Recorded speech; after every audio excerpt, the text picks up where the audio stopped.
Who's the media clerk? Oh, okay. It's now streaming live, so.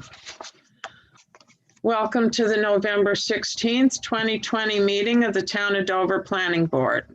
Today's meeting has been convened in accordance with the Governor's March 13th, 2020 Executive Order 202.1, which suspends certain provisions of the open meeting law to allow a municipal board to convene a meeting via video conferencing. In accordance with the executive order, the public has been provided with the ability to view the meeting, and a transcript will be provided at a later date. I have confirmed that this meeting has been duly noticed. We have fulfilled our legal notice requirements by posting notice at Town Hall, providing notice of the meeting to local news organizations, and posting notice on the town's website. So we will all please rise for the Pledge of Allegiance. I pledge allegiance to the flag of the United States of America and to the republic for which it stands, one nation, under God, indivisible, with liberty and justice for all. Did you hear anything on that accident? What was that? The accident out in Hyde Park? Two school buses? That flag has too many stars. Two school buses? Yeah, one rolled over. Well, Yeah. I got it off the internet, so it has to be correct. We all know that anything on the internet is correct. Well, that's good. They added Puerto Rico and DC already. Oh, okay. All right, so tonight we have a public hearing for 43 Mill Street development, and the applicant is proposing multiple lot line changes to 4 existing parcels. And we will call the meeting to the public hearing to order. I make a motion. Do we have a second? Second. Tamar, all those in favor? Secretary. Aye. Hold them. Yeah, they're supposed to protect you when you hit something. Yeah. But when you roll over, Unless you roll over, guess what? then you're screwed. That kid is falling on it. Okay, I guess we need to have people muted except for Marilyn. Can you take the vote for opening the public hearing? Val, Aye. Ryan, Aye. Peter, Aye. Tamar. Aye. Bill. He's muted. He's muted. Hey. Bill, Aye. Michael, Abstain. Oh, Michael's going in the waiting room because And he's Henry. recused. Aye. Right. The host, could you just please move Michael Villano? Thank you. Okay, so the public hearing is open. Could the applicants please give us a little rundown of the project? Sure. Rich Renia for the engineer for the project. This project involves 3 existing lots that are privately owned and 1 lot that's owned by the town of Dover. As has been described in the past, one of the lots, they're all existing non-conforming. One is extremely existing non-conforming where the property line goes through an existing building. So the whole purpose of this lot line realignment is to align the property lines so each of the buildings and their septics and their water services will stand alone. And then there's a small component, it's 0.02 acres of the property and the property that's being used by one of the buildings historically has sidewalk and parking on the town property of the Palmer Field property. So that is being proposed to take that 0.02 acres and buy that from the town. So that's the general background again on the project. Okay, thank you. Now we're going to hear from we didn't have anyone sign up from the public, did we, Marilyn? No, we did not. Okay, so we'll have a brief discussion with the consultants and the board members. Now, if anyone still has any questions, and I just wanted to state for the record that as far as I know, the status of the variance requirement, that's still outstanding, isn't it, Rich? You didn't Yes, hear yes, it yes. back from Don yet? Correct. We have made no progress on that end of things. And then additionally, we owe Aaron a response. And I've had a difficult time connecting with the owner because he is actually, surprisingly enough, still traveling. So it's been difficult to peg down a time where I can find where the exact septics are to show those on the map. So as soon as I get that done, I'm actually hoping that I can do that this week. We can get that revised map submitted and then get a response to Aaron's last comment memo, which I think his last comment memo was October 16th. That's the same one. It's really just some minor things on the plan, plus the an answer from Don about that section of the code. When you're talking about subdividing an already non-conforming lot, we just want to see what he thinks about that and if you need a variance or not. And I think the comments on the plan and showing the septic came from Joe. Oh, okay. So that's I guess fine. you're right about that. But I knew it was from the last meeting. Yeah, no problem.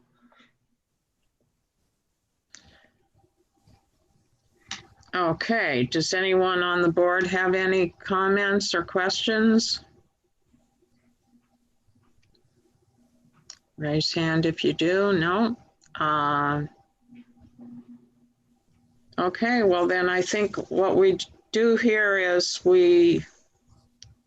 are we going to, Victoria, do we close the public hearing with the 10-day waiting period or do we leave it open?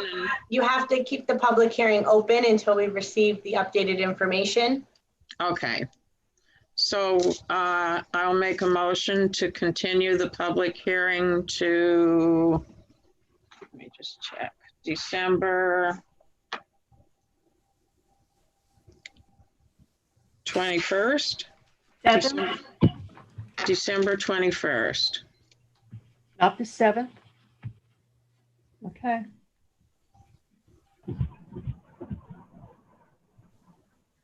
Do we have a second? Second. Okay. What was that? That was Bill. That was Peter.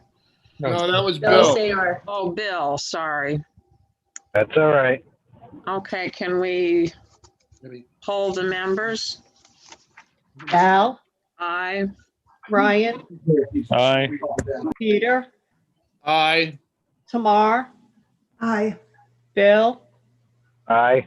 Henry. Aye. Okay, the hearing is continued until December 21st.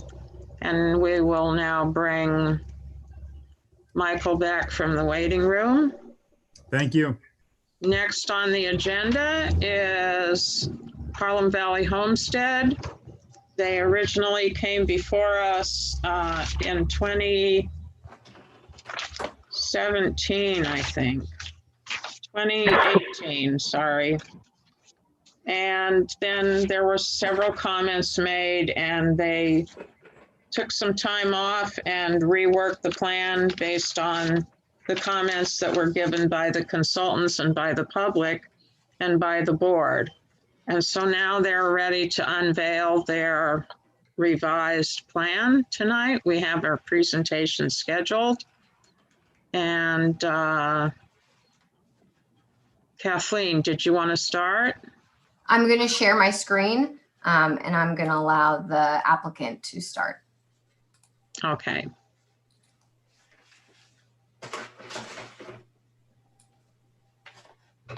Hey everyone, so my name is Josh Gurtel. I've met a lot of you before, but not all. And I'm putting forward this project with my partner, Michael Armelio, who's on the call here as well. like Bob mentioned, we're back here. We're back here tonight to seek a site plan approval and a special use permit for a country and conference center, and also a subdivision approval. We're at the meeting today with Kathleen Gallagher, who's our civil engineering firm, and Neil Alexander, who's our land use attorney. A little bit about the project and about me. I've lived a little less than a mile away from the farm for about 10 years now. For the last 20 plus years, I've been working in different ways to connect people to land through food and farming. Sometimes this has meant developing programs like the Yale Sustainable Food Project, where we built a farm on campus and got local food from local farmers in the dining halls to support them.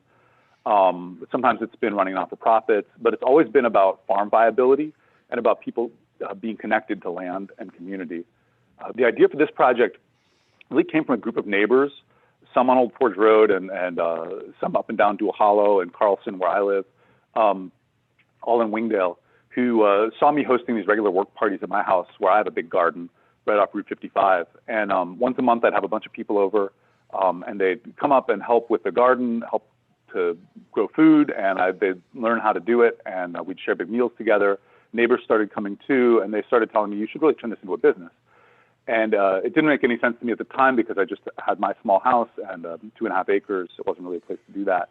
But then when Falconwood Farm went on the market, which was land that I had known and loved for a long time, I returned to those neighbors and came up with a plan together for this project. They pulled together some funds. We hired an amazing business consultant who focuses on agritourism in the Hudson and Harlem Valleys and had done a feasibility study on it. And they introduced me to Michael and his wife, Molly, who liked the idea. And we managed to close on the land about 4.5 years ago. And now they're friends and they live close by and they're partners in this. And I want to give Michael a chance to introduce himself as well. Thanks, Josh. Yeah, like Josh said, this plan came to us from some neighbors on Old Forge Road, members of the community. And it immediately was appealing to Molly and I for a few different reasons. We love the food and farming. We really were drawn to the community aspect of it. And the way we envisioned this was a multi-generational project that mixes social benefit with investment. We're essentially funding this ourselves, and we aren't looking at this strictly as an investment. This is something we want to benefit the community, the environment, and the people who come and experience it. And this is something we really want to last. We aren't looking to sell this, nor are we trying to make as much profit as possible. We really want it to be something that provides value in a lot of different ways for as long as possible. And for us, this is a very personal endeavor. The LLCs that we created to purchase the land were named Onra's Nest and Nono's Garden. Onra is my 4.5-year-old daughter, and Nono, which means grandfather in Italian, is my father. This really is about my family. We have a house on Dogtail Corner Road across the river and overlooking the farm. And I say that, in the time we've come to, when we first visited with our friends, this project is our first time ever in really in Eastern Dutchess County. We really fell in love with the land. And since then, we've put a lot of energy and resources into coming with a plan that preserves its character and is ecologically sound. And one other thing, just like a lot of people in the town, we are customer of the farm, and the farm the farm needs us too. And I think I'll hand it back over to Josh. Thanks, Michael. Yeah, so right now the farm is a working farm, and from a planning and zoning standpoint, we're allowed to do that as of right there. That doesn't have to go in front of the planning board. We've got a big beef operation, sheep, pork, vegetables, mushrooms, honey. We were going to the Dover Farmers Market until COVID shut it down. We've been going to Pauling and Hastings. We also pivoted to have an online farm store so that people could do safe shopping during the pandemic. And we have a CSA, which is a community-supported agriculture, where basically families buy a share of the farm and get a box every week. That serves 50 families in the area right now. We also have had farm dinners before COVID and public programs. And during the pandemic, with the support of a very wonderful and generous neighbor, we were actually able to subsidize food from the farm for neighbors and community members of Dover and Wingdale who were having economic hardship. So if you live in the community, you can get food from the farm at a substantial discount, because we wanted everyone to be able to use it as a resource. So it's an operating farm, but from the start, the plan and the vision was to have this working farm where people could come, stay the night, eat amazing food together that's grown on the land, and have learning experiences that help people understand food and farming, understand it better, and feel a deeper connection to place. And to help them fall in love with this place particularly, which is a very magical and special place. So that's our mission, but it's also important for the farm's financial viability and farm financial viability in general. So farm viability is a really big deal, especially here. Farms are failing all over the region and all over the country. Just in Dover, there used to be 16 dairy farms in the town. Now in Dutchess County, there's 18, like the whole county. So farms are failing all the time. And New York State Ag and Markets and also the state government in general have really recognized the importance for diversifying farm revenues, and particularly in this region for agritourism. Without it, more farms are going to fail. And if there isn't a pathway to financial viability for farms in this region, they're going to disappear.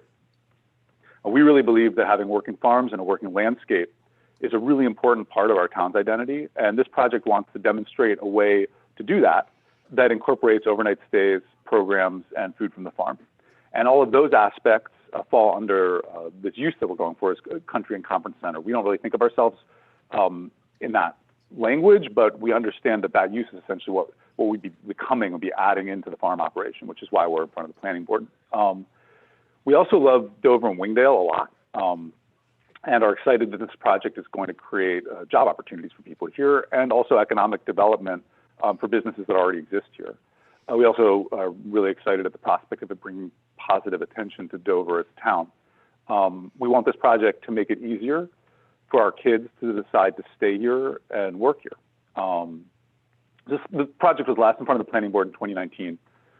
Since then, we've had lots of talks with neighbors. We've improved our design. We've brought in some excellent international hospitality advisors to partner with to help us with that side of the business. And we've done several studies on traffic, noise, and other stuff that you've got in the report we submitted. We're returning to the planning board now, having submitted a much more detailed, much more thorough plan than you've seen before. We listened to feedback from our neighbors, from community members, and made a lot of improvements to the plan. We think it's a lot better than it was before, and a lot more focused. It's also a much smaller plan. We've reduced the scope that we're proposing pretty substantially. The total proposed floor plan, floor area on it is 0.4%, less than 0.5% of the total property. We're allowed 5%, which is like 10 times over that, more than 10 times over that. We cut the disturbed area in half. And instead of 80 places for people to stay, which is what our zoning designation would allow and what the last plan we submitted called for, we cut it down to 48. So really substantial reductions in the overall footprint of what we're proposing to you. A big picture, we think it's a really solid plan. We think it's very much in line with the designated zoning. And when we read the zoning, we sort of see, well, that was built for something like this. And we think it's really in line with the town's comprehensive plan. We're really looking forward to working through it with you. And I guess the only other thing that I would say is, if anyone in the community who's watching this on YouTube, or any planning board members, or anyone else who comes across this has questions about this project, wants to see the land, has concerns, wants to walk the farm, talk any of it over, we're really open to having those conversations. My phone number is 832-7901, 845-832-7901. My email, it goes directly to me, is joshv, J-O-S-H-V like vector, at harlemvalleyhomestead.com. Please reach out.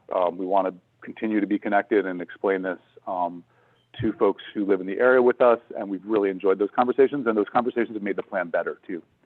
So now I'm going to hand it over to Kathleen, who's going to present the more technical aspects of what we submitted to you. And I really appreciate you all hearing us out, and I appreciate the work you're doing during the pandemic too. Thank you. Thank you so much.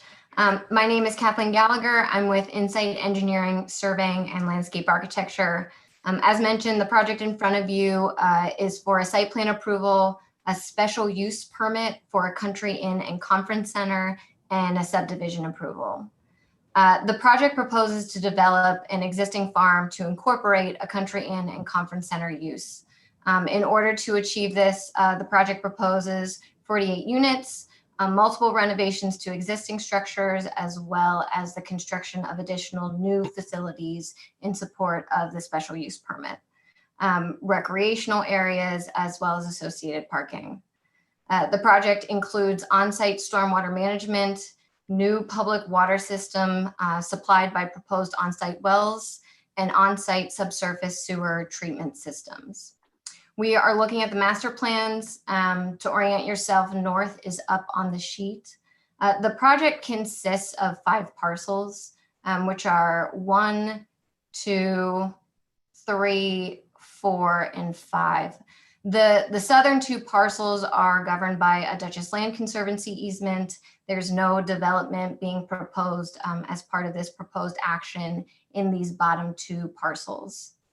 This center parcel in the center is a 100-acre parcel, and it's really the location of the existing development, the existing buildings on site, which are some agricultural barns and the farmhouse. It's also the focus of the proposed development and associated utilities.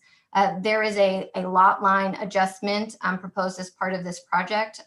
For this is the currently existing lot line to be moved further north. This is to allow all the proposed buildings, development, and their associated utilities to be located on the same lot. To the east, we have the 10 Mile River. This wraps around to the northern part of the property. And then Old Forge Road intersects right down the middle of that 100-acre parcel and connects in with Route 55 further to the south. So I'm going to jump to an aerial just to try to give us an overall context of where we sit. Again, Route 55 is right here. Old Forge Road intersects and it goes north through that 100-acre parcel and up into Connecticut. The New York-Connecticut line is right at the eastern part of the project. And the Appalachian Trail is located in the state of Connecticut, but to the east of the proposed parcels. If we want to jump back to the other plan, there's a series of Army Corps jurisdictionally designated wetlands kind of scattered throughout the proposed project. The area to the east of Old Forge Road is the Resource Conservation District zoning, and the area to the west is the Royal District. So we do have 2 zoning designations on site. As part of the development to the farm, there are several buildings proposed to be removed. Some of the old pole barns, there's reconstruction of the existing buildings, and then the construction of new buildings to serve, to continue to serve the agricultural purpose, that kind of principal use that's currently on site. What we reference as the farm core is really the center hub of the project. And that is the area to the east of Old Forge Road, kind of right in here. That northern part of that farm hub is the proposed agricultural uses, both to continue. There's a garden to the north, as well as proposed infrastructure to support that use. All of those buildings that are purely just for agricultural purposes are shown in green. Although that's not under review as part of this project, it really impacts the development and why buildings were placed where they were in order to integrate thoroughly with that agricultural operations that's happening on site. There are several buildings that still have some agricultural functions to them, but they also have hospitality. So this country inn conference center use, and those are shown in blue. Even if a building is heavy on agriculture, if there's any sort of public access or hospitality operations happening within the building, it's designated as blue because it is going to be brought up to a different standard and to a different code. The concentration of those blue hospitality buildings are again kind of right here in the core. They are the places for gathering and for dining and for other hospitality services. They're really the hub of the gathering space of this project. They also serve as dining areas as well as event spaces. There are 2 buildings on the eastern side, which is in that resource conservation districts that are over the maximum footprint of 4,000 square feet. That's the Farm Hub, which is located right here in the Homestead House. As part of this project, we are asking the planning board to allow over 4,000 square feet of footprint for those specific buildings. There's a 3rd category shown on here, which is in pink, and that's lodging. There are 48 guest units proposed on the project. They consist of typical kind of inn suites that you would expect to see in the farmhouse, 4 season cabins, which are located along the river. We call this kind of the river cabin area, and then we call this space up here the saddle cabins.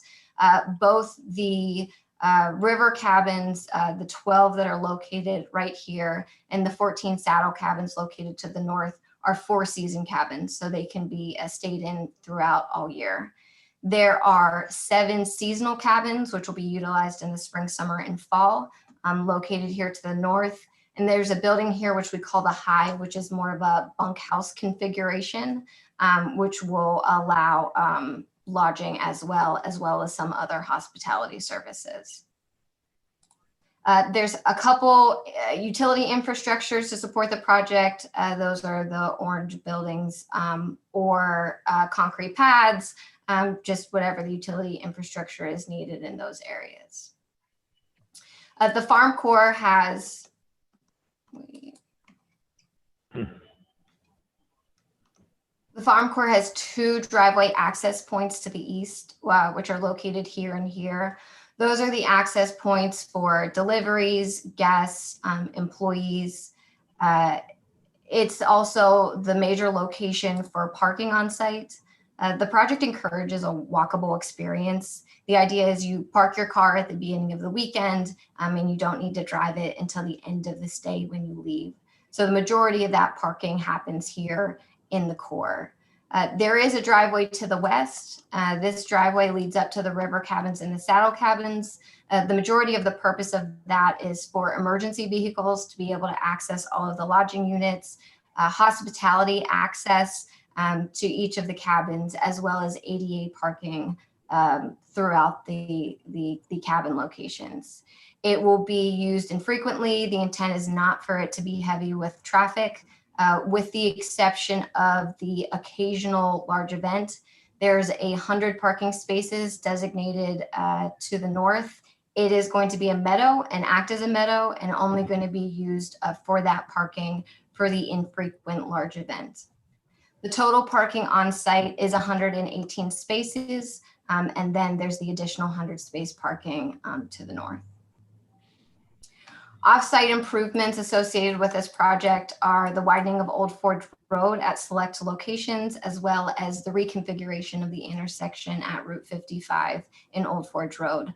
All of those items will be coordinated with DOT and the town's highway department. I'm going to jump to our utility plan, which gives a better overall idea of the utilities on site and focus in on the area of development.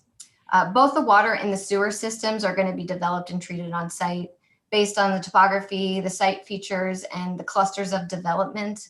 We're looking at treating the wastewater needs with 3 separate septic areas that are located to the north. We put them in the north, 1, because there was better soils in that area, and 2, it's really just out of the development of the rest of the project. They will be conventional septic systems. There will be sewer service lines, which you can see in green throughout the project. The sewer service lines, sewer mains, collecting that wastewater from all the units and conveying it to these fields shown in green to the north. They will go to a septic tank and a pump pit or dosing tanks prior to conveyance to the fields to the north. The water will also be developed and treated on site. Because of the number of people we are servicing, it's classified as a public water supply. The system consists of 3 drilled wells, which are up here to the north. Those can be accessed by the farm road, which is existing to the 3 wells. they will, the water will go from the wells to a water treatment shed that's located here at the bottom of the hill. That'll be treated and disinfected with chlorine. At that time, it'll get pumped back up to the hill to a water storage tank that's located here.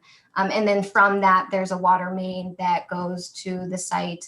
It'll be gravity fed and it'll be conveyed to all the different uses on the property.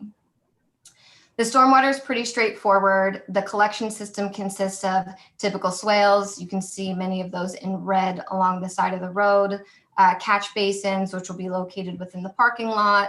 Lawn inlets will be scattered throughout the site, and then drainage pipes. And those will convey the water to one of two systems. There is subsurface infiltration systems being proposed on site, and there's a cistern being located to the southern part of the farm core. The bulk, the majority of the stormwater will be conveyed to the cistern. The cistern will supplement the irrigation needs that'll help the operations of the farming activities on site. That's the conclusion of my technical presentation. I'm happy to take any questions from the planning board at this time.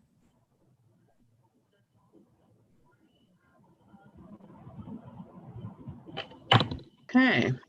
Does anyone have any questions at this point?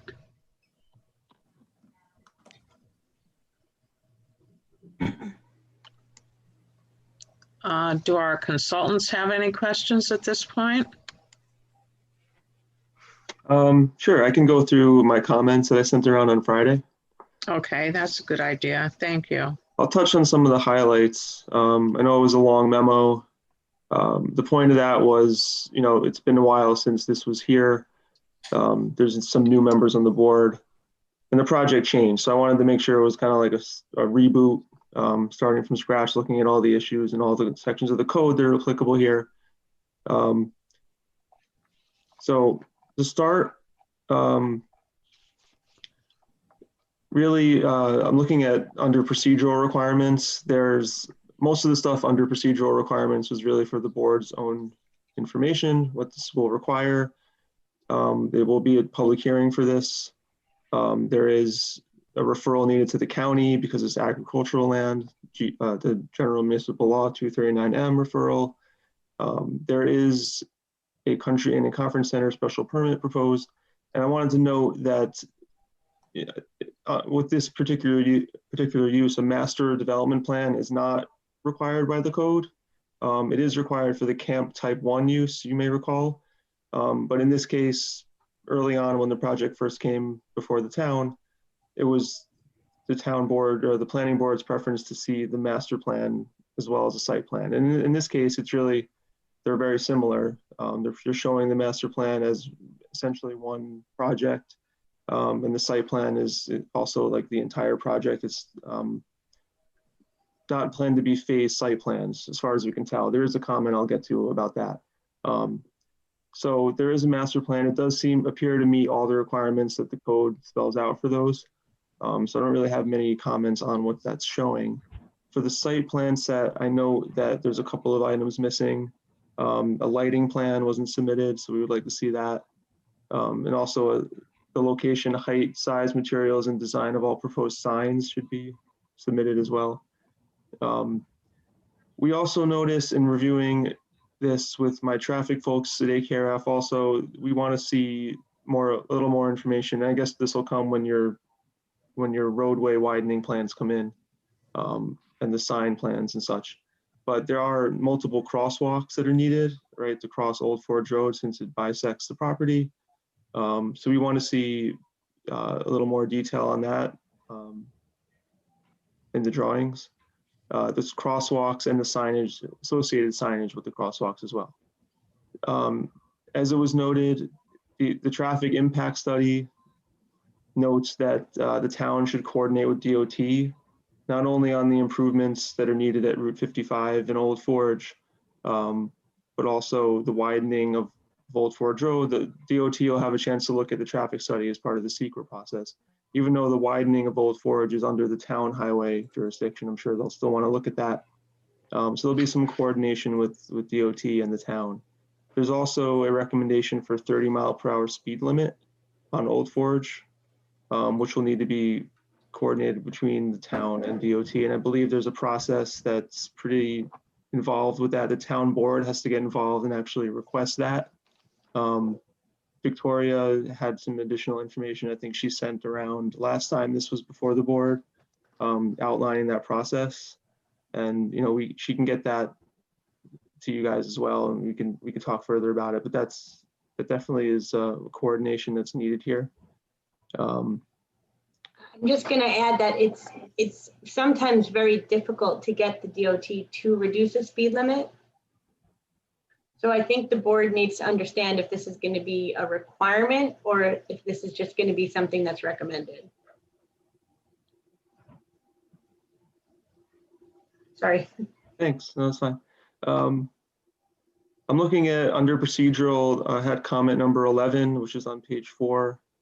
So when we were on the site walk, it wasn't clear, and Joe had brought up this issue also, but you told us that it wasn't phased anymore. It seems to be like a single project, but the site plan sheet 3, sheet 19 of 33, SP, the drawing SP-3.0, shows 4 separate phases on it.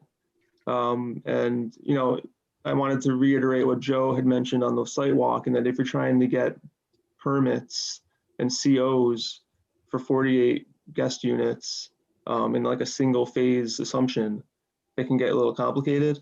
So, I don't know if you want to speak a little bit more about the phases and how that would work, but I think the board and the consultants need a little more information about, in writing or on the drawings, how that's going to work.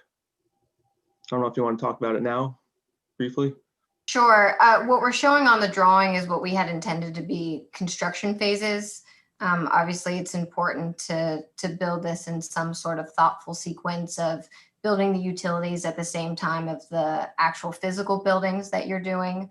But again, based on Joe's comments, the applicant is going to go back and look to see if it would make more sense to separate those into true phases to assist with the acquiring a CO. But I do want to just make it clear that even if we come back with proposed phasing, the idea is that this entire project will get built at one time to function, as compared to the project we've shown in the past, which was going to be phased over several years. The idea is to open this operationally as we see on the plans.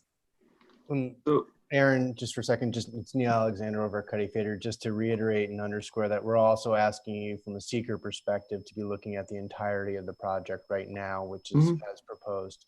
Just so, and I think it was a great point by Joe, because he had vision way down the field as far as recognizing that closing out COs could become a problem. And especially, I think if your code also has a very short period of timeline for length of approvals. So when we start looking at all that from a mechanic standpoint, I think it's a great point that we need to look at that from at the beginning of this process from a seeker analysis standpoint. I just wanted to make it clear that there's no future phase. It's this in proposed where this is split. It's all 48 keys right now is the focus. Right. That's also a good reason for the master plan being in, because that's what you're studying, and that's fine. I mean, I understand all that. I think it's just a matter of, do you think this will be one site plan that's signed that eventually would, be serving as what you can use to get permits? That was the genesis of the comment. Is it seems like you might want to phase when the site plans are actually executed, right, and signed, so that they can be referred to the building department for the permits. Like we were talking about, 48 COs or however many can get tricky. I think we're all in agreement. I just wanted to make sure for some, not all of the board was at the site visit to because we had a good discussion there, and we're all in agreement. That's the good part, right? And we all know that it's the full submission is what we're looking to have studied, which is still obviously a lot smaller than the original project. And then we do have to spend some time, I think, as a applicants team and town's team thinking through the mechanics of how we're going to not make this a horror show, kind of like another project I did elsewhere, which the units spanned the town and the village, and that proved to be challenging when they were issuing COs, more so than anyone had contemplated. So I'm glad that Joe made the comment right on the front end, so we can get thinking about that. Perhaps, Neil, someone should reach out to Don Anderson. I'm sorry, can I ask who was speaking to Aaron at that point? Was it Josh or was it? It was Neil Alexander, and then I think Joe jumped in. That was Okay, yeah, I need to know who was speaking. Thank you. Yeah, as I was saying, I think somebody, Neil, should reach out to Don during the day. I'll mention it to him as well, but get him thinking about his recommendations, may guide you on how you want to approach this. Great idea. That's Neil again. Sorry. Thank you. Okay. Comment number 12 under procedural, I just wanted to make a list of what I saw and what, talking with Victoria and Val and Joe, the agencies involved here, not only just to make it easy for Marilyn when she goes to send things out, but also so we're all in agreement and we understand who's involved in reviewing this. So I'll go through them really fast, just one at a time. We have the town board, as I mentioned, for the 30-mile speed limit, they'll be involved. We want to include the town of Sherman, Connecticut, just for informational purposes to review the plan. The town of Dover Highway Department will be looking at the widening of Old Forge Road. The building department will be involved for future building permits. The fire department, J.H. Ketchum Hose Company, will review for access and fire suppression measures. Dutchess County Sheriff's Department as well for this, for public safety and access as well. Like I mentioned, Dutchess County Planning for the General Municipal Law 239M. Dutchess County Health Department for water and wastewater systems. And this was from the EAF that was submitted. The Dutchess County IDA is involved for a proposed straight lease transaction, which is a discretionary action. Can you just elaborate on that quickly for the benefit of everybody else? So we are being overly inclusive. We haven't figured out where we're going to go with that exactly, but there are economic development incentives that become available to us through the IDA, depending on how exactly we proceed, because this will be a tourism destination. So we wanted to have that available to us. Okay, thank you. New York State DOT will be involved for the improvements at Old Forge Road and Route 55, and they'll look at the traffic study that's part of the secret process. New York State DEC for the SWIP, and New York State SHPO, Office of Parks, Recreation, Historic Preservation. They've already been reviewing things. The applicant's been submitting on the side, as part of the 1409 process. They did prepare Phase 1A, Phase 1B archaeology. They did inventory of the buildings. My understanding is that you did receive a no effect letter from those from SHPO, but they're reviewing the latest iteration of everything and expected to have a determination probably this fall at some point. They usually take 30 days. We'll see. Correct. Okay. So I have them in there, and also the Army Corps for the nationwide permit. There's two ponds that are going to be merged together, I understand, and that's subject to a permit. That's also part of the ag operation, so it's really not part of the Country and Conference Center project. And the Country and Conference Center is avoiding all wetlands as it is that are under their jurisdiction now. So it's really just they're included for future actions. So that's why I have them there. Moving down to, I have a section on just general zoning regulations for the RC and the RU district. We did notice that and you did mention that it's in the Aquifer Overlay District. So, Town Code 145-14 has several requirements for development in the Aquifer Overlay District. And it would be helpful if you could provide, you can review that section and provide some itemized responses to each, how the project is in compliance with that. On the subject of parking, you mentioned the 118 spaces that are proposed now, and that's a reduction on the requirements mainly because of employee shifts was the justification for a reduction in the standard. So according to what the applicant provided, the facility requires 150 spaces based on the lodging facility requirements of the code, which are 145-38A3, A4. There's 50 bedrooms at 1 space per bedroom, which is 50 spaces, 79 non-resident employees at 1 space per, which is 70, 4167 square feet of meeting and function space at 1 space per 200 square feet, which comes out to about 21. But the applicant and the planning board is able to reduce those at your discretion, provided that you're provided with enough information to do that and make that decision. Here, the applicant believes a reduction of 34 is warranted based on employee shifts. So 116, or is it, did you say 118 on the presentation, or is it 116? It's 118. All right, that's a typo on my part. I'm sorry about that. So that's part of the review. The board will make a determination of those. That's an adequate finding. Continuing on the parking issue, and I asked this on the site walk, and I think it's okay, but there is a gravel overflow parking area shown in the north end of the property with about 21 spaces, which I understand were, if you could zoom in on that, actually that would help. Yeah, I understand from Josh that those are already being used now for farming operations and employees go there right now. I just wanted to call out the section of the code that seems to be in line with that, which is 145-38 4A4, which reads, and I'll just read it. If a parking lot containing 10 or more spaces lies within or borders the SR, RU, or RC district, a buffer zone at least 50 feet wide should be planted with trees or dense vegetation to provide screening along the boundary line. I wasn't able to get up there at the site walk. It looks like it's pretty, buffered with existing forested areas. If you could just comment on that and let me know and let the board know what that screening is there and if it's going to remain. Correct. There is a hill actually right here.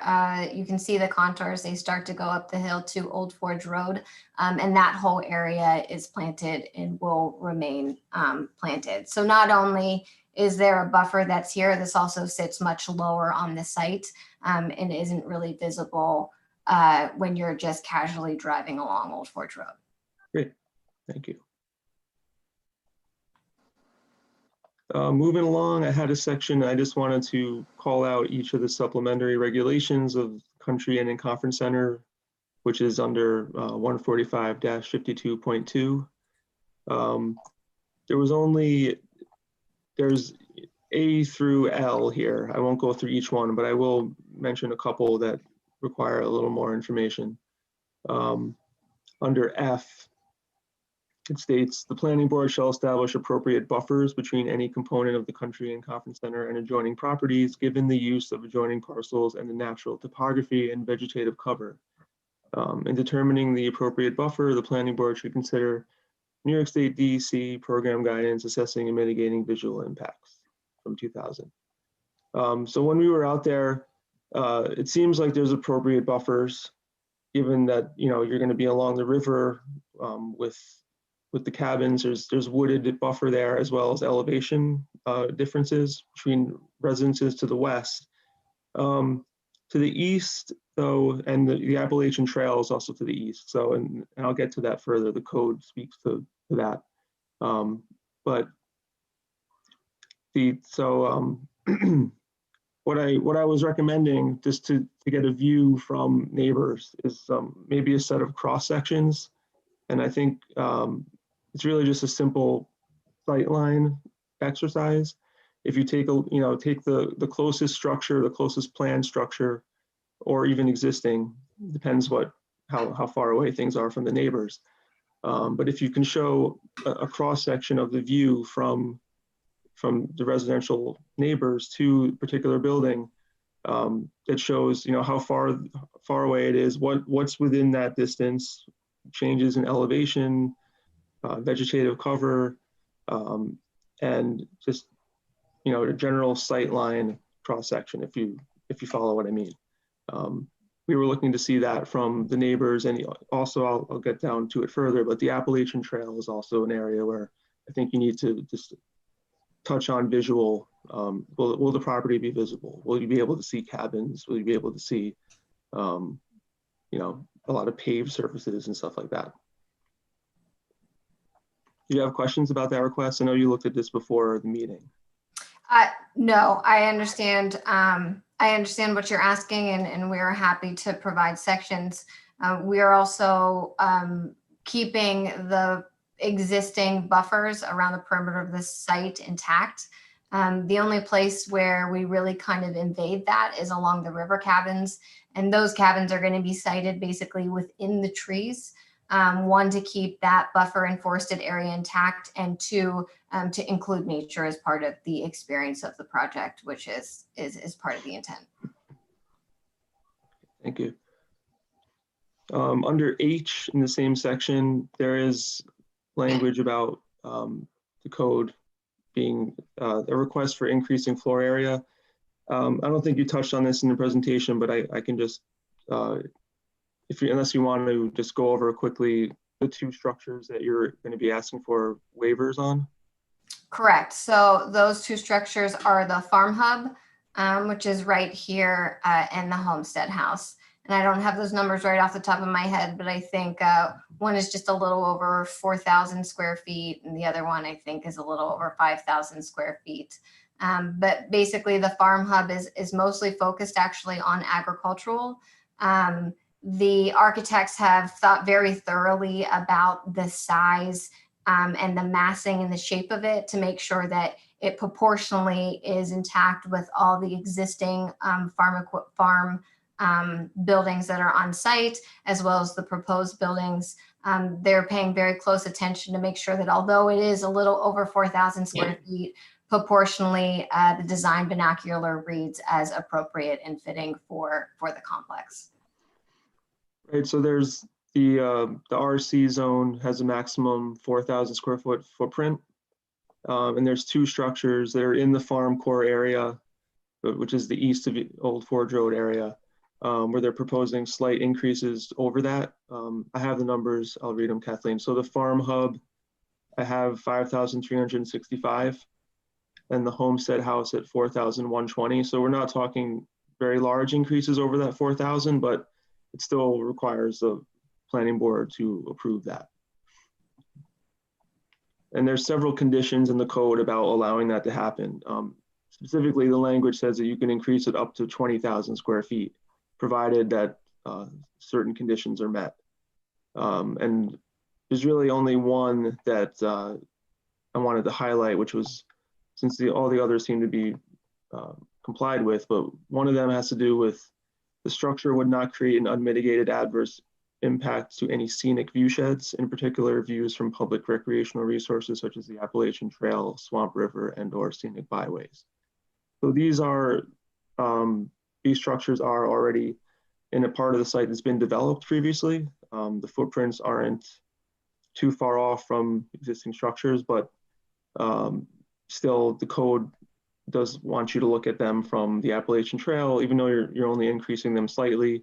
You should still take a look at that to make sure that there's no adverse visual impact.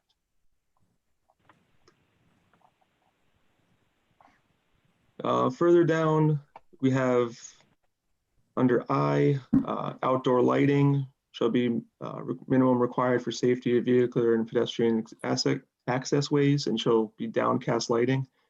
Just reiterate the comment that we didn't see a lighting plan yet, and I understand that's forthcoming, so we'll see that.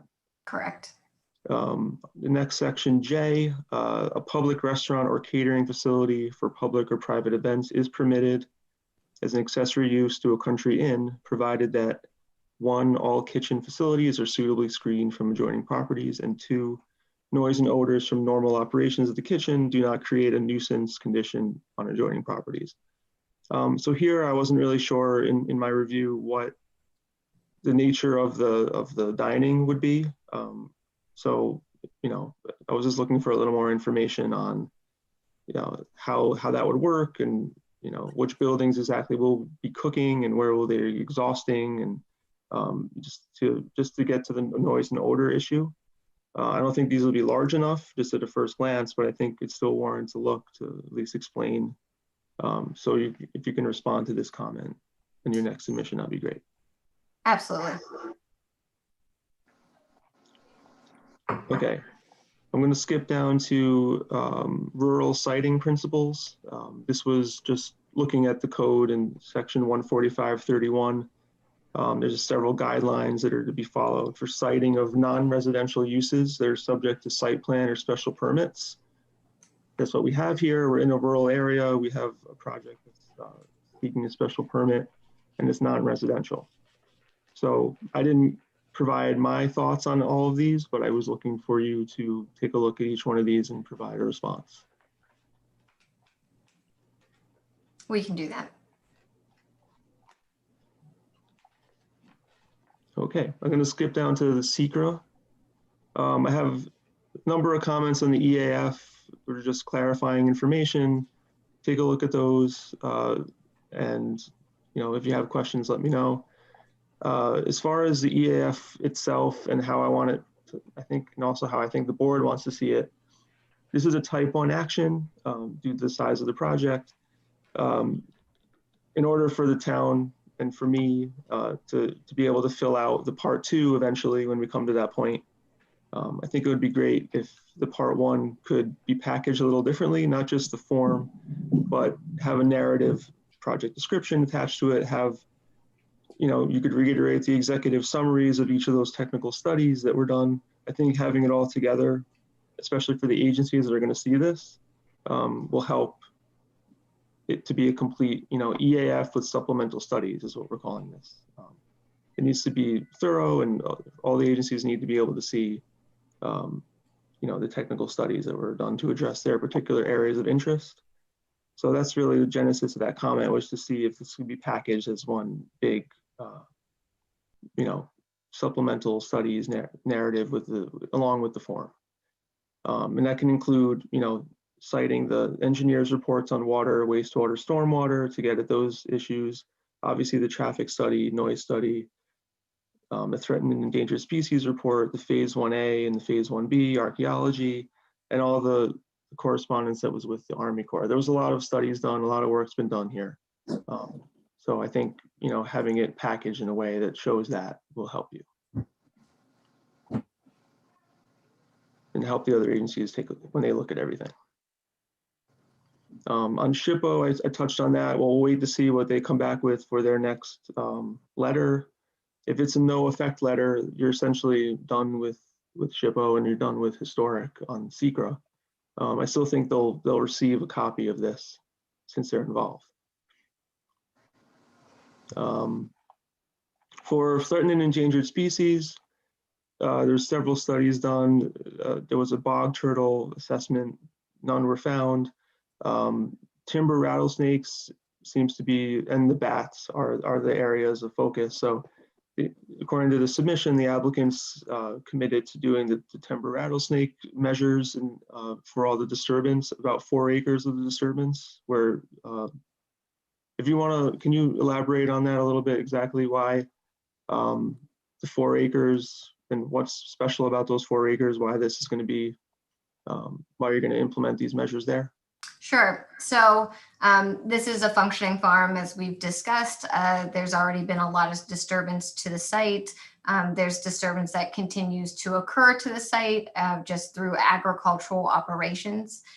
So the consultant is recommending that any new disturbance, so any forested areas that we are again citing cabins in those little locations, especially the utility lines going up to the eastern hill, up to those wells. Those are areas that people really aren't, equipment usually is in. So it's a little more preserved. And in those specific areas, he wants to make sure that if we are doing work outside of the appropriate time period, so basically outside of the migration areas for the timber rattlesnake, that we do put in a fence to help protect those areas during construction. The other is the northern long-eared bat and the Indiana bat. Again, if we decide to take down trees outside of the appropriate time periods, we need to have a taking permit or do any other additional mitigation. But we plan on taking down all of the trees basically outside of the nesting times, which is in the winter, prior to any sort of major construction. And just so the board understands, well, the DEC is going to receive this as part of the circulation, so they'll comment on the report and their thoughts on the measures as well.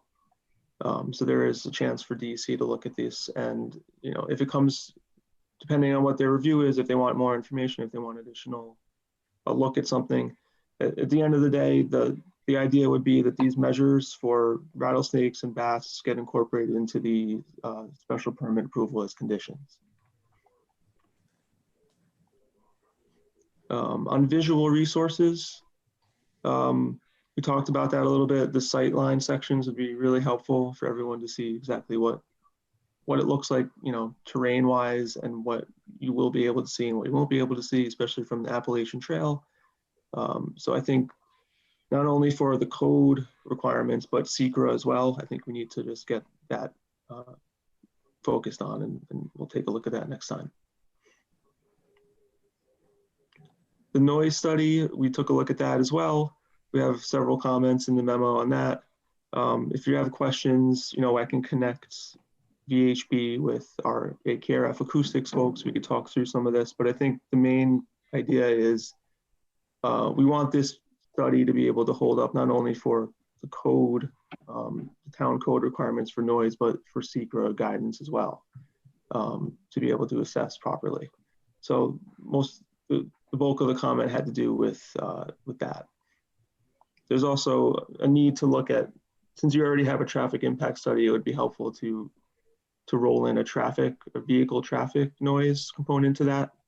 And I think the construction traffic as well would be important to have some study on in your noise study. We also had another memo attached to mine from AKRF's traffic group. And I can go over some of that. I don't want to take too much time on these. I think they're pretty straightforward. A lot of them are technical, and we are asking for additional backup from Creighton Manning. Obviously, the DOT and town coordination needs to happen, should get started as soon as possible. Even though a large event management plan isn't necessary for this, since it's been told through the submission that there's not going to be 500 or more people, I still think there's a comment about showing internal circulation and how you would accommodate the large festivals. I think you've touched on it a little bit with the field parking area, which has about capacity for about 100 cars. If you could just, include a little more detail, concept plan about how vehicles will be routed up through there, and how they would be parked.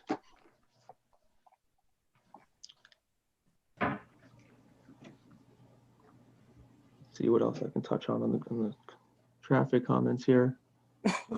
Okay, so as far as the widening plans for Old Forge Road, we obviously want to take a look at those, and we want to see those before anything circulated to DOT also. I think that's another comment just in general, and Victoria agreed with me when we spoke about this, but tonight we weren't prepared to circulate materials to these agencies until we see responses to these comments. I think we were prepared to call this a type 1 action, and call the planning board lead agency, but that's about it. We weren't ready to circulate yet until we see responses to a lot of these comments. And one of those was, like I mentioned before, the crosswalk plans, and actually the actual widening plans for Old Forge Road. Our traffic folks want to take a look at those too.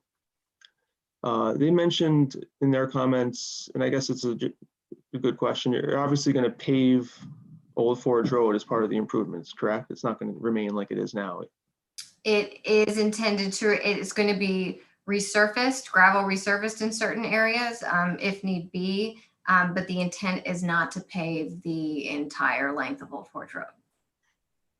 And how would that work with crosswalks? Is there a way that you can make those efficiently shown on gravel?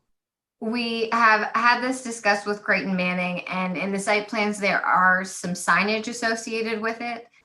Creighton Manning's recommendation is that it did not need to be properly painted as long as it was signed appropriately. So that's something that offline we can have a discussion with them, with our office, with your office, and come to some sort of compromise on the best way to show that. No, I think down in the town highway department might have thoughts on that as well. Understood. I think the work here is going to be approved by the highway superintendent. So I think at the earliest, the meeting should be set up. And as town engineer, I'll be working with the highway superintendent on that. So I think that would be more important to get started first, because Jason's going to have direct input since he will be issuing the permit for any work on that road. That makes sense. Thanks, Joe. The only other one I wanted to highlight on the traffic side was, and that was a question for me also. There's 20 support staff considered, and it wasn't clear if those include festival performers and other staff like musicians, sound technicians, etc. Or is that 20 support staff and count for stuff like that? You're discussing in the traffic study? Yeah, they assumed 20 support staff as Got like it. a worst case scenario for events. I don't know that off the top of my head, what they were actually categorizing that, but I'm happy to go back to them and have them clarify what was included in that 20 person. Okay, yeah, it's in there. So we'll look for, similar to last time, if they could provide, an itemized response to each of these and provide the backup information that we asked for. That'd be great. We're not ready to conclude, definitively about the traffic impacts. I mean, right now it's showing no impacts. Level of service levels are acceptable at all the intersections that you studied. But before we can officially make our determination, we just want to see all these comments addressed. Understood. So I didn't want to go one by one, but I think that was my high level highlight on these memos. Thanks for the patience. I know it was a long one. But like I said, I wanted to start from scratch, essentially. I didn't think it would be helpful to go back to the 2019 memo and rehash comments, say it was addressed or not. It just seemed like it was a waste of time. We appreciate it, Aaron. Thank you. Yes, thank you, Aaron. Did Joe and Victoria, do you have any additional comments? Victoria? I have just a few. Aaron's memo was very comprehensive. As far as the list of agencies, when we had our discussion, we couldn't figure out why DCDPW should be included as an involved agency. And it does have to do with their participation in reducing the speed limit on the road. Okay. So we should make sure that they get added to the list. I sent around a memo to the board. It was March 28th, 2018 on the procedure for lowering the speed limit on Old Forge Road, and I will resend that around to everyone. But it involves coordination between the town board, Department of Public Works of the county, and then the New York State DOT. On River Road, can the applicant confirm, is that going to be built to country road standards? Is it actually going to be a road, or is it a long driveway? It's a long driveway. We did look at rerouting. There's an existing agricultural road that leads up there. We have regraded and rerouted specifically at that entrance so that it would be brought up to a portion of the town code. What portion of that is off the top of my head, I don't recall. But we did talk to Joe Berger about it a long time ago, about a year ago, about what standards we should be up to. And we can include that in our next submission of exactly what that driveway is going to look like and what standards it's up to. Okay, Would- Joe, would- my concern, the would- reason I was asking the question was for Town Law 280A. I don't know if that would be applicable here when they go to apply for building permits. Which driveway road are we talking about? River To the Road? west. Cabins. Where we walked. In the site walk, when we walked along the river.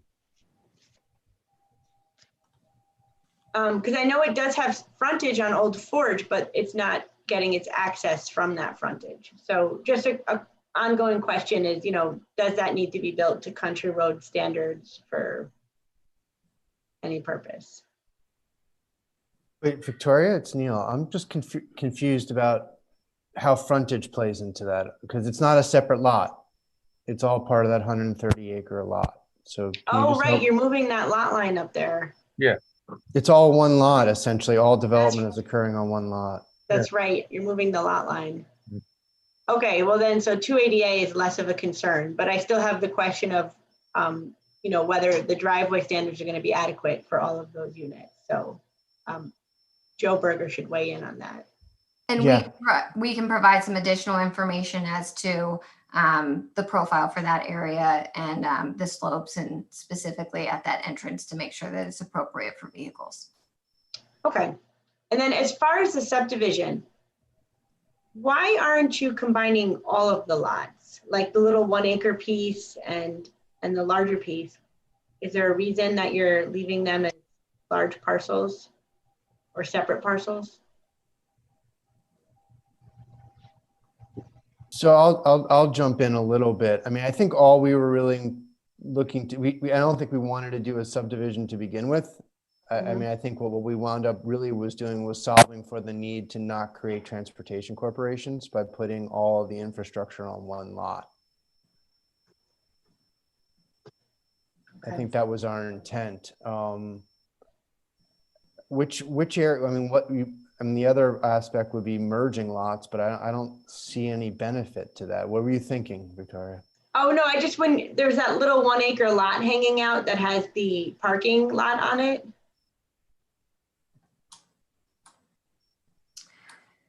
Right up there. Part of it was just how the parcels were acquired. All 5 of these parcels were not purchased at the same time. So we can look to see if that makes sense. It's only because Aaron was talking about the required buffer, and when it's on a larger lot, obviously you have more of a buffer. Understood. Lastly, just for everyone, can you identify about how many catered events you'd be looking to hold per year? And if that would be part of the proposal or the approval?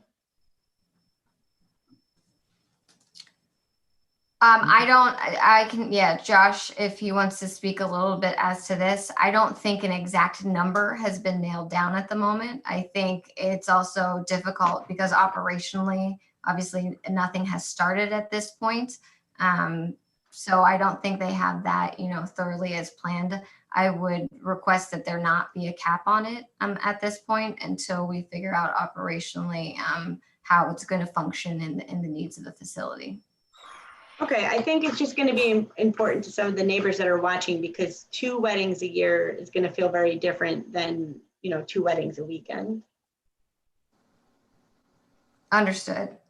I think that's something that we can discuss internally and with some of our consultants to see what we believe the frequency of events will be. Okay, thank you.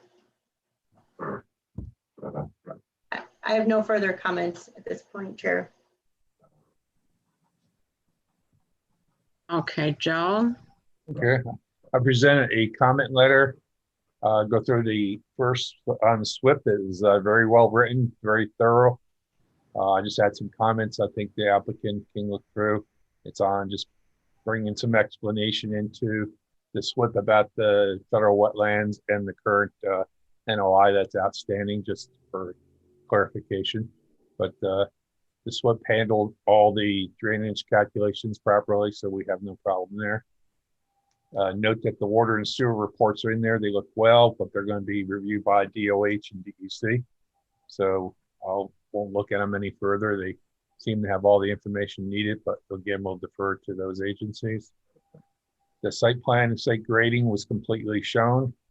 Looked like all the grading worked well. The swales and worked well with the SWIP showing it drainage. On the site grading, particularly the drives, I suggest the applicant meet with the fire department to review access needs, whether the 16-foot road needs to have at least a clearance shown. I think it does, but clearance shown for the 20-foot under NFPA 13. But review with the fire chief would probably be more appropriate to see what they think, since it's a long dead end road up to the top where the cabins are. Let's see, erosion control was fine, very well done. It's pointing out that it's a large project, so they're going to be opening up more than 5 acres at once, but they've taken that into consideration on the SWIP and on the erosion control with the 2 inspections every 7 days. Our request would just be that, and you've already done it, continue to forward the weekly inspections to the town for our records, which you've already done. So we thank you for that. We want that continued. On the noise study, I had some comments on that. Having just come off of 3 years with Cricket Valley, where Don Anderson and myself are very attuned to sound study and issues that may come up with our residents. One of the most important is compliance. You've shown a very thorough sound study. On the back end, when we come to CO is where we usually have the issues. So I've given some thoughts in there about having a post study done prior to a CO, as we did on other big projects, to certify that we've met the projected sound. It's particularly on several of the receptors. You're right at the 49 or 45 projected dBA, which is under the 50 allowed, but that quickly change with just a little bit of environmental difference that occurs in just the building time. So just review what my language is in my comment letter to see if that's acceptable. Traffic study was reviewed by Aaron, but the recommendation that your consultant has in changing the speed is very well thought through, and we'll bring it forward to the town board to start taking action on that. As I stated earlier, early on, the applicant should meet with Jason, the highway superintendent, to see his concerns over Old Forge. There's a history of concerns that were passed on from the previous highway superintendent, so I'm not sure how familiar he is with those previous concerns, but I'll walk him through it, and having a meeting with the applicant on what you propose would be done early would, I think, be well deserved and help the project along further. I think that's it. Okay, thank you. Does anyone on the board have any questions or comments? This is Ryan. The River Road and Saddle Loop that are named like you would roads and have more housing on it than quite a number of roads in the town. I'll need further explanation as to how they're not roads. We are designating them as River Road and Saddle Loop because for identification purposes, it's always nice to be able to clarify it a little more. And these aren't typical housing. They're pretty small cabins. They're around 400 square feet. They're really kind of just nestled and tucked into the area. But to your point of, are they truly roads? We don't believe they're truly roads, but we are taking into consideration the same things that you would take into consideration if you did have a road. They're shown as 16 feet wide with 2-foot shoulders on either side.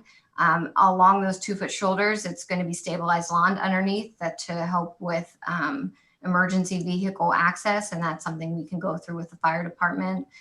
They are being pitched accordingly to swales. Stormwater is being collected appropriately. There is ADA parking, off of each one of those locations, but they're out of the way and not inhibiting it. So it is more like a driveway that's providing access. It's not meant to be a road where cars are going up and down and parking for the weekend. Parking is truly designated to that eastern side. This is really just for emergency access, as well as for the ADA parking, as I had mentioned, and for a golf cart or a gator for the hospitality services to be able to go and access those areas appropriately. So we do feel that it does differentiate itself differently than a typical road.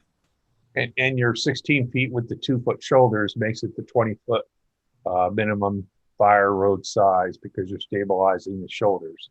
So Correct. you're meeting NFPA 13 requirements for a 20-foot stabilized surface.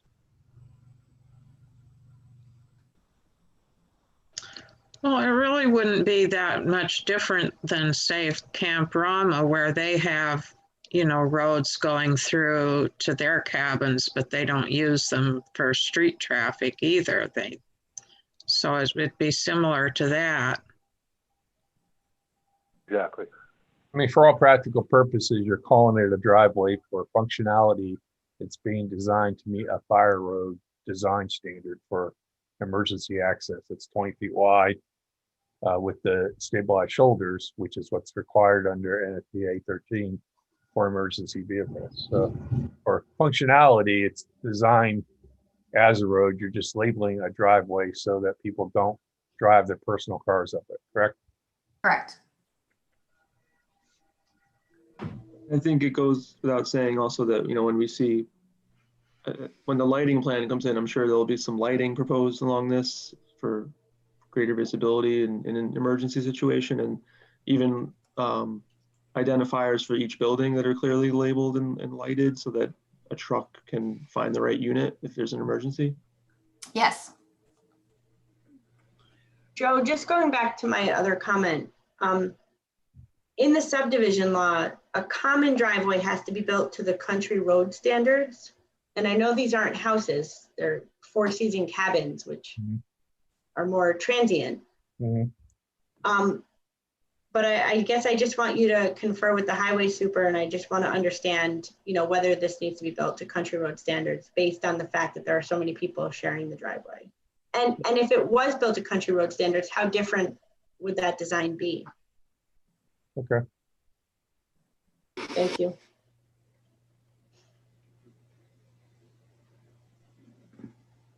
Anyone else?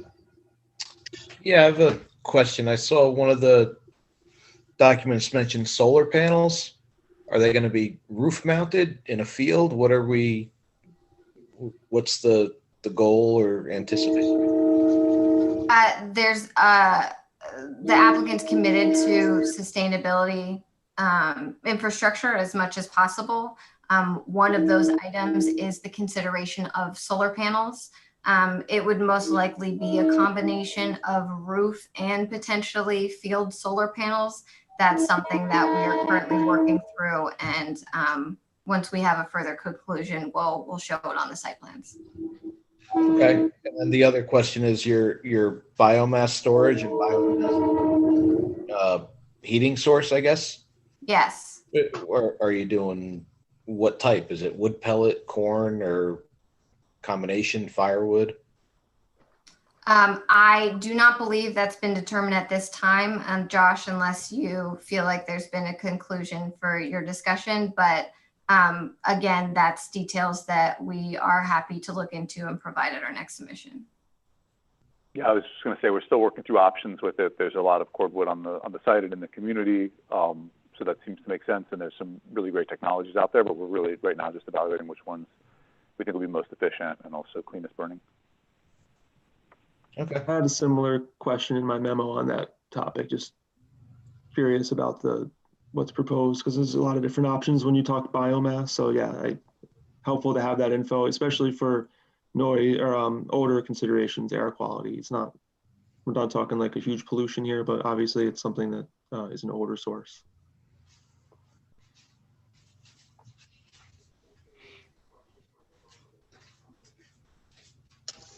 Okay, we can work to flesh that out further as we work through the process together. Okay, anyone else?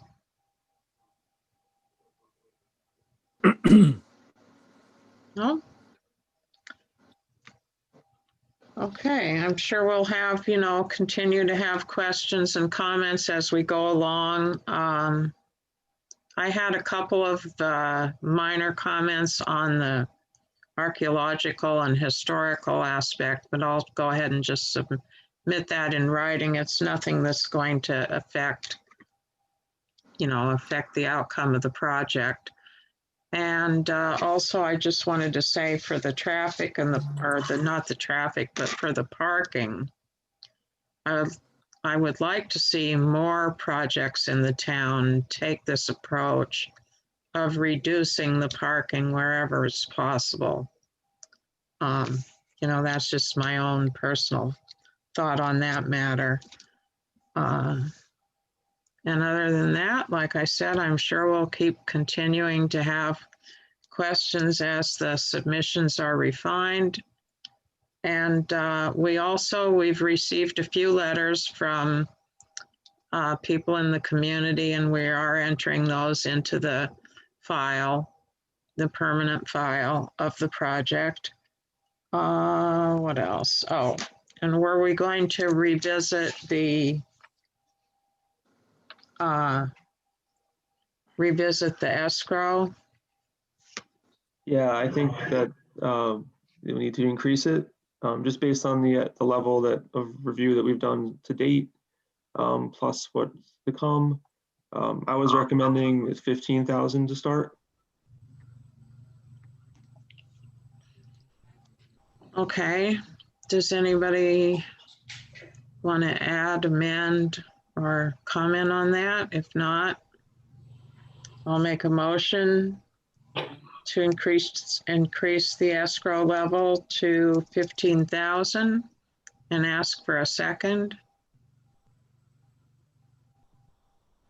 Second. Michael. Can the secretary poll the members? Val, Aye. Ryan, Aye. Peter, Aye. Tamar, Aye. William, Aye. Michael, Aye. Henry. Aye. Okay, so do we think that we'll have any revisions for the next meeting? Or let's see when I think because we ended up being on the second meeting of this month, the next submission would really be December 9th for the January meeting of 2021. Oh, okay. Well, our practice in general is to make the deadlines hard and fixed for new projects. So I guess for this one, sometimes we do make adjustments when something's already in the pipeline. So I guess it would just depend on, number one, how much more additional time do our consultants think they'll need to review any revisions, combined with how much time you think you would need to prepare. So if both sides are fine with December 9th for the submission, we could go with that and schedule you again for January. We did just receive the comments on Friday, so we haven't yet had a chance to talk to all of our exterior consultants. So I don't want to commit them to December 9th at this time. But after we've had a chance this week to kind of revisit with everyone, I'm happy to coordinate and agree upon a date. Oh, okay. So in other words, there's no possibility that you would want to shorten it at all. That's No. fine. So you can let us know at a later date, whether or not you think you can make December 9th. Beautiful. Thank you. Okay. So very good. Thank you very much for your presentation. You are free to go. Thank you so much for your time. We appreciate it. Thank you for your Thank you, time, Val. everyone. Thank you, board. Thank you, consultants. We really do appreciate it. Yeah. Okay. Good night. Good night. Let's see what we have next. Okay, next I think we have approving the consultants and the secretary for next year. So has everyone had a chance to review these resolutions? Yeah.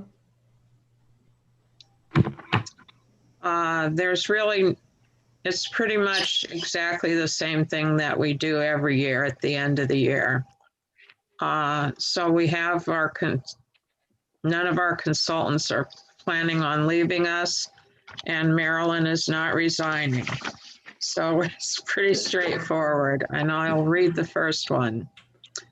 Now therefore be it resolved that the planning board of the town of Dover does hereby appoint Rodenhausen, Shale, and Polidoro LLP, Victoria L. Polidoro Esquire, as attorneys to the planning board for the year 2021, and authorizes the chair to execute the retainer agreement on file with the planning board clerk. I'll make a motion to approve this resolution appointing the attorneys to the planning board and ask for a second. Second. Henry? And we'll poll the members. Ryan, Aye. Valerie, Aye. Peter, Aye. Tamar, Aye. William, Aye. Michael, Aye. Henry. Aye. Okay, the resolution is approved. Second, now therefore be it resolved that the planning board of the town of Dover does hereby appoint Berger Engineering and Surveying, Joseph Berger LSPE, as engineers to the planning board for the year 2021, and authorizes the chair to execute the retainer agreement on file with the planning board clerk.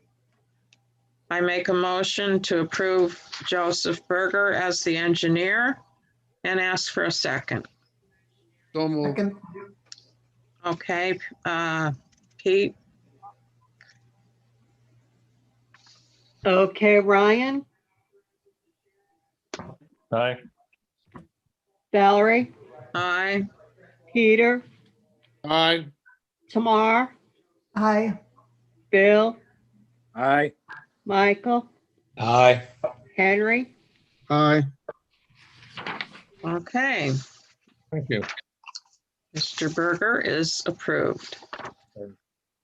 Now therefore be it resolved that the planning board of the town of Dover does hereby appoint AKRF Incorporated as planners to the planning board for the year 2021, subject to the terms and conditions of AKRF's contract with the town of Dover. I'll make a motion to approve the planning consultant as AKRF. And could I have a second? Second. Was that Bill? Bill, Yep. okay. Okay, Ryan, Aye. Valerie, Aye. Peter, Aye. Tamar, Aye. Bill, Aye. Michael, Aye. Henry. Aye. Okay, Aaron is approved. You all. Now therefore be it resolved that the Planning Board of the Town of Dover does hereby appoint Marilyn Van Millen as clerk to the Planning Board for the year 2021. I make a motion to approve Marilyn Van Millen as the clerk. Could we have a second?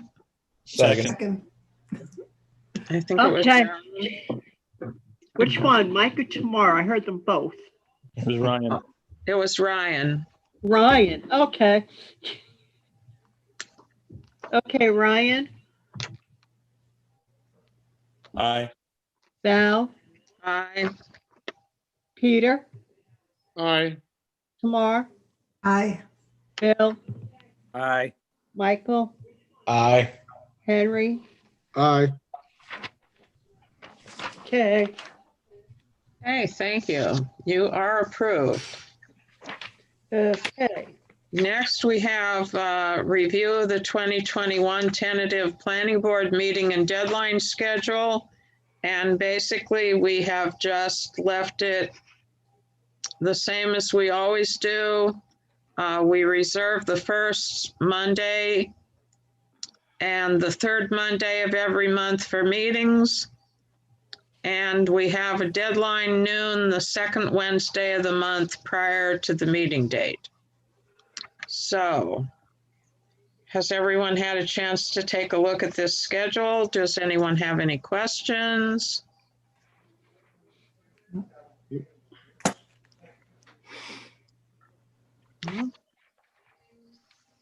Okay, do we have to vote on this, Victoria? And approve it? Yes. Okay, I make a motion that we approve this schedule as Marilyn has drawn it up. Could we have a second? Second. Tamar? Okay. Ryan, Aye. Val, Aye. Peter, Aye. Tamar, Aye. Bill, Aye. Michael, Aye. Henry. Aye.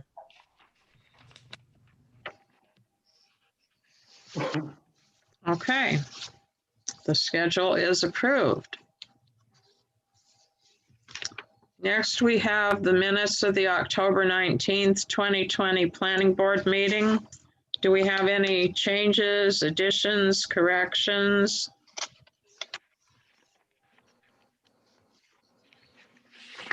No, everyone's happy with it?